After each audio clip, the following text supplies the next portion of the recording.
Hey friends, it's Tuesday, it's March, so we're back in the kitchen making something kind of special. Yeah, we're getting ready for St. Patty's Day, so we're gonna make some mint chocolate chip cookies that are gonna be St. Patty's Day green. Hey, they sound delicious. Yes, they do. The last cookies we made were not so well received. They were Spam cookies, and folks didn't really like those.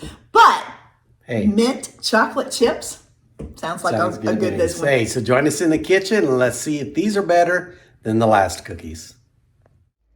All right, for these mint chocolate chip cookies, getting ready for St. Patty's Day here, or I'm supposing you could probably do this around Christmas time. Let's zip through all the ingredients. We need 1 3/4 cups of flour. We're using self-rising, but if you choose to use all-purpose, you need some leavening.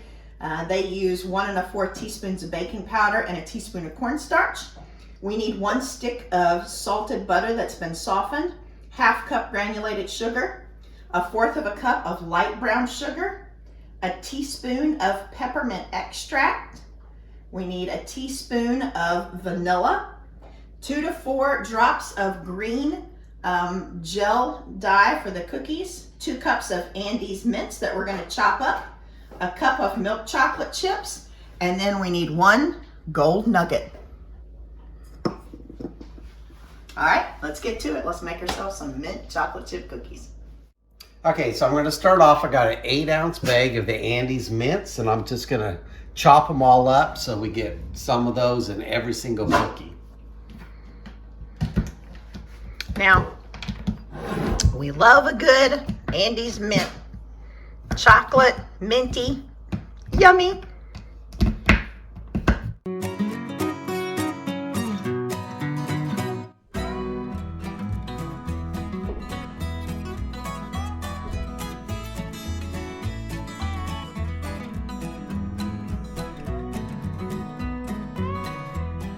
I'm going to start off by beating up this stick of butter really well till it's nice and creamy. It says up to a minute. This is pretty soft. I don't know if it'll take a minute, but we'll let it mix there just for a little bit until it's beat up.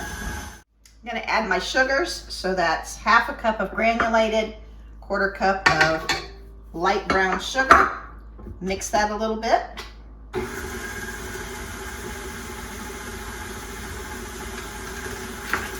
Once we get that mixed up, we're going to add in 1 teaspoon of vanilla, some mint, and an egg.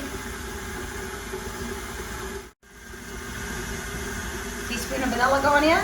Boom. The original recipe on the front said a teaspoon of mint.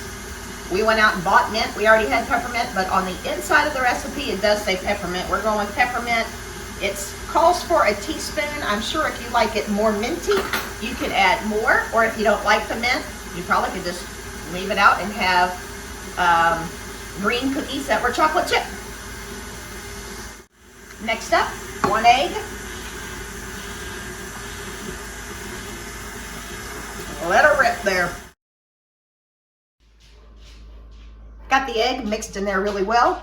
We're going to go in with a few drops of this green, and you can make this as green as you want. I'm starting with 3. It is the gel kind. It says 3 to 4, more or less, depending on what you got. So we'll kind of go with the 3 and then see if we add more or less.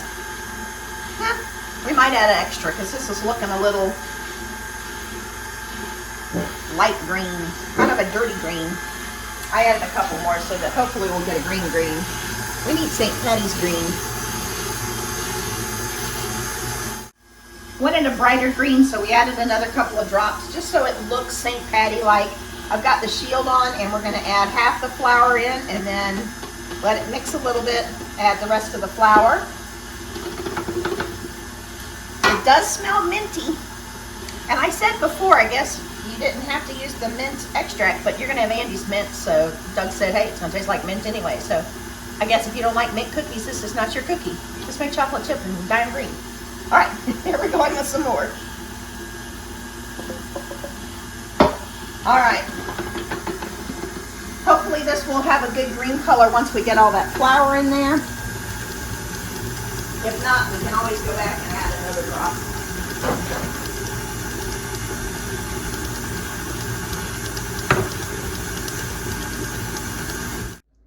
Okay, so I'm going to take my chocolate chips and I'm going to hand mix them in here into the dough. And once I get the chocolate chips mixed in there, then I'm going to take the Andes mints and I'm going to dump those in and mix those in also. Now it did say in the 2 cups of Andes mints to mix in 1.5 and reserve about 1/2 because you're going to put a couple on the top of each cookie. So that's what we did. In going those Andes mints. They smell really good. Doug always gets this job. That's a pretty looking cookie. Yeah, it is. Doug always gets the job of mixing things together once they get stubborn. Once I can't use the mixer, I put him to the manual labor there. Okay, Doug's wearing his her Polos Hermanos shirt. If you know what Polos Hermanos is, drop it in the comments below where you would know that from. He had that shirt on a cruise one time, and somebody from the place or the city where this place sort of is walked up to us and said, "Hey, I live there." So let us know if you live there or if you know what show it's from. Okay, now I'm going to stick this in the refrigerator for about an hour so it gets nice and firm. All right, the dough set in the fridge for about an hour. We think it's because all of those chocolate chips and Andes mints are in there. Your dough is cold, so they won't melt quite as fast, and that way you'll have some stability with the inside of the cookie. All right, we have the oven set at 325, preheating. We are going to ball up some of these little cookie balls. It says about 1 inch. Oops.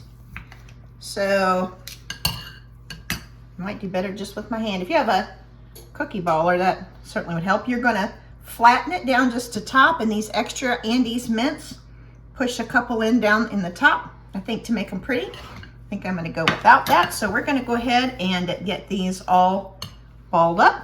And what's the oven set at? 325, and they're gonna bake for, I think it said about 11 minutes.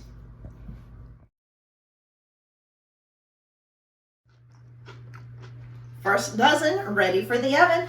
Baked little cookies bake.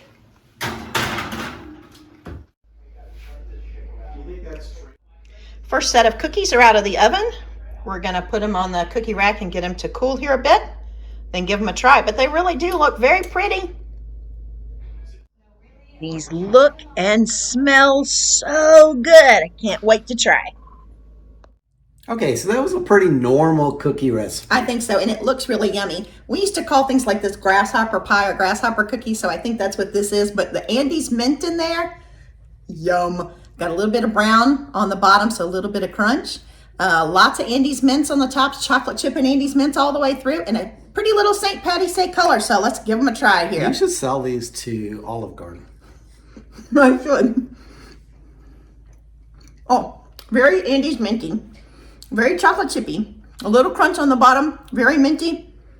Honestly, this is a very good cookie. I like it. Sounds delicious. Hey, thanks for joining us today. Take care of yourselves. Take care of others, and let us take care of you. If you have a prayer request, drop it in the comments below. Just say, "Pray for me," and we'll do that. See you later. Bye-bye. Bye-bye. Hey, there are way too many cookies here. What can we do with these cookies? Well, we have read that you can freeze these for up to 7 weeks, and you can put in a Ziploc bag and just put parchment between the layers and then take them out and then microwave them for a little bit if you want that ooey gooey, minty chocolate chippy ooey gooiness. But hey, good plan, because we're not going to be able to eat all these, but Nope. They're so yummy. Join us next Tuesday for another recipe. We'll see you soon.